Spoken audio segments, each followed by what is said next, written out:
మా టీఎన్జిఓ ఇవాళ యూనియన్ నాయకులను బెదిరిస్తా ఉన్నారు.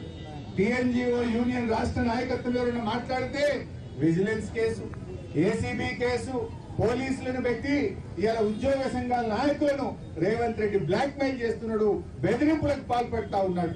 రేవంత్ రెడ్డి నువ్వు నాయకుల్ని బెదిరిస్తావు కావచ్చు, ఇన్ని వేల మంది ఉద్యోగులను బెదిరిస్తావా? ఇన్ని వేల మంది ఉపాధ్యాయులను బ్లాక్ మెయిల్ చేస్తావా? అయినా ఉద్యోగంతో పెట్టుకున్నాడు, ఎవడు పోగు వేయలేదు. చంద్రబాబు నాయుడు అప్పటి నుంచి చూసినాం మనం. ఉద్యోగులతో పెట్టుకుంటే నిన్ను శంకరగిరి మాన్యాలు పంపిస్తారు మిస్టర్ రేవంత్ రెడ్డి. ఒక్కడి గుర్తు పెట్టుకో, ఉపాధ్యాయ ఉద్యోగంతో పెట్టుకున్నాడు ఎవడు ఇవాళ వరకు పోగు పోయలే. నువ్వు ఇవాళ వాళ్ళతో పెట్టుకుంటున్నావు, నీకు రోజులు దగ్గర పడుతున్నాయి మిస్టర్ రేవంత్ రెడ్డి అని చెప్పి కూడా నేను చెప్పదలుచుకున్నా. ఎందుకంటే ఇచ్చిన ఒక్క మాట అమలు చేయలేను, ఒక్కటంటే ఒక్క మాట కూడా అమలు చేయలే.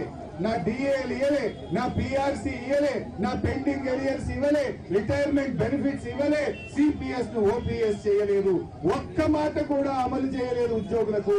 ఇవాళ గమనించండి ఉద్యోగ సోదరులారా, ఒక్కటన్నా ఇచ్చిందా రేవంత్ రెడ్డి వచ్చినాక? ఒక్క హామీ అన్నా మీకు అమలైందా? ఈఎస్ఎస్ కూడా సరిగా అమలు కాలేదు.